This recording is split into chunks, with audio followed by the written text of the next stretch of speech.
नमस्कार श्रोताओं, आज की कड़ी में आपका स्वागत है। दुनिया से कदमताल करते हुए हमारा आज का विषय है कहानी वैक्सीन की, जिसे हम 2 भागों में प्रस्तुत करने जा रहे हैं। क्या होती है वैक्सीन, क्यों जरूरी है टीकाकरण और क्या है वैक्सीनेशन का इतिहास? क्या जादू किया है इसने मानव सभ्यता के फलने फूलने पर? पूरी दुनिया कोविड-19 के संक्रमण से लड़ रही है। हम आए दिन समाचार पत्रों में वैज्ञानिकों के विभिन्न समूहों द्वारा एक प्रभावी टीका बनाने के प्रयासों के बारे में पढ़ रहे हैं।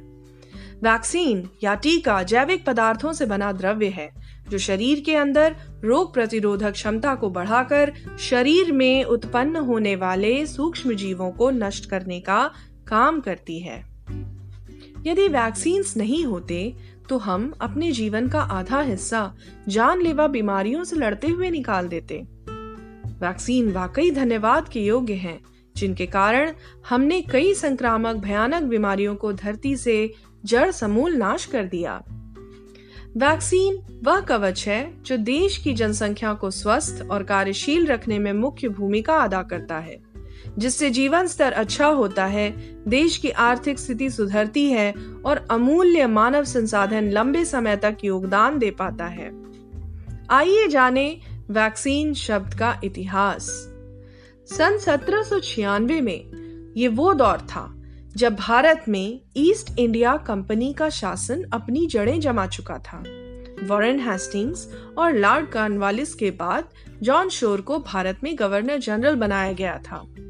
तब पूरी दुनिया और यूरोप के लिए भी चेचक एक भयानक महामारी था। कहते हैं ओल्ड इज गोल्ड कहलाता है, इसलिए तो कानपुर आज भी दुलारी ज्वेलर्स ग्रुप पर अपना भरोसा जताता है। दुलारी ज्वेलर्स ग्रुप, कानपुर की pure old and trusted jewellery showroom. Visit की Dulari jewellers Kidwai Nagar and Dulari jewellers Lal Bangla. ऐसे में बर्कले इंग्लैंड के एक डॉक्टर महामारी का मुकाबला करने के समाधान के साथ आए, जिनका नाम था एडवर्ड जेनर। इंग्लैंड में लोक प्रचलित एक मान्यता थी कि जिसे काउपॉक्स यानी गोशीतला हो चुका है उसे चेचक नहीं हो सकता। एडवर्ड जेनर ने इस मान्यता को हल्के में नहीं लिया। इसी को आधार मानकर जेनर ने चेचक के टीके का आविष्कार किया। काउपॉक्स डिजीज गायों के थनों पर पड़ता है और जो भी इस रोग से पीड़ित गाय का दूध दूहता है उसे यह बीमारी हो जाती है। इस रोग से छोटे छोटे घाव, फुंसियां हाथों में हो जाते हैं, लेकिन रोगी को कोई विशेष कष्ट नहीं होता। हम भारतीय तो पहले से ही जानते हैं, गाय हमारी माता है, हमने सभ्यता में उसे शीर्ष स्थान दिया है। गाय से हमें कोई बड़ी बीमारी कैसे हो सकती है? जेनर ने इस कथन का परीक्षण करने का निश्चय किया। उन्होंने गौशीतला से पीड़ित महिला के घाव से कुछ द्रव लिया और उसे 5 साल के जेम्स फिप्स को इंजेक्ट कर दिया। बच्चे को गौशीतला का हल्का सा प्रकोप हो गया। 7 सप्ताह बाद जेनर ने एक अन्य चेचक पीड़ित व्यक्ति के घाव से पस निकालकर उस लड़के को इंजेक्शन लगा दिया। जेम्स फिप्स को चेचक निकलने की कोई शिकायत न हुई और इस तरह दुनिया को 1796 में उसका पहला स्मॉल पॉक्स वैक्सीन मिला। जेनर ने अपने शोध को 2 साल बाद an inquiry into the causes and effects of variolae vaccinae इस शीर्षक से प्रकाशित किया। लैटिन में काउ यानी गाय को वैका कहते हैं।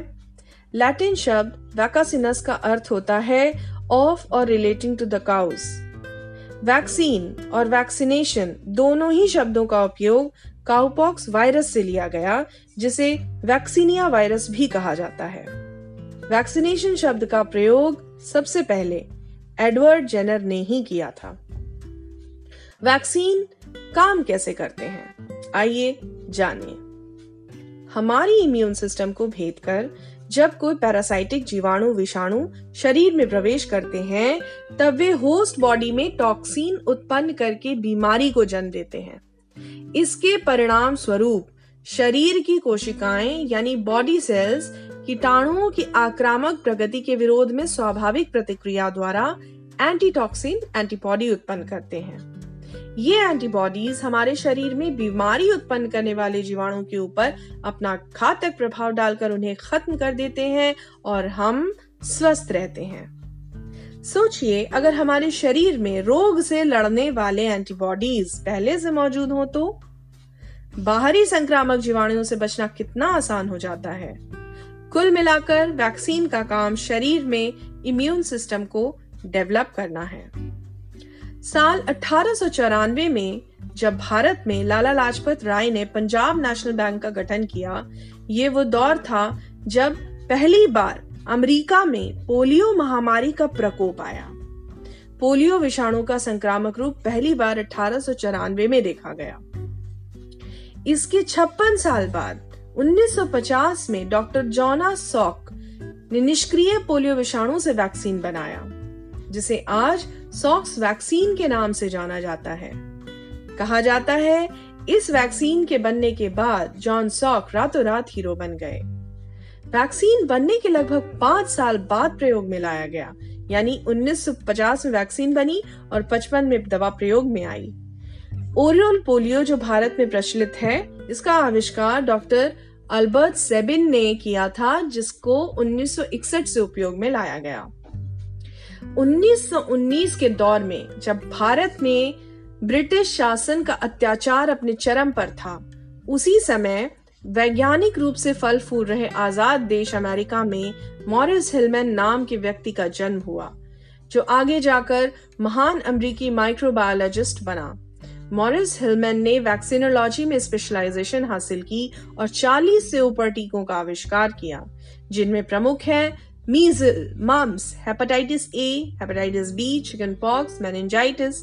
ये लिस्ट काफी लंबी है। क्या आप जानते हैं भारत दुनिया का सबसे बड़ा वैक्सीन निर्माता है। The serum institute of India सन 1966 में vaccine king of India Cyrus S Poonawalla द्वारा स्थापित की गई भारतीय बायोटेक्नोलॉजी एंड फार्मास्यूटिकल कंपनी है, जो पीडियाट्रिक वैक्सीन बनाती है। उत्पादित और बेची जाने वाली खुराक की संख्या के आधार पर पुणे स्थित सीरम इंस्टीट्यूट ऑफ इंडिया दुनिया के सबसे बड़े वैक्सीन निर्माता हैं।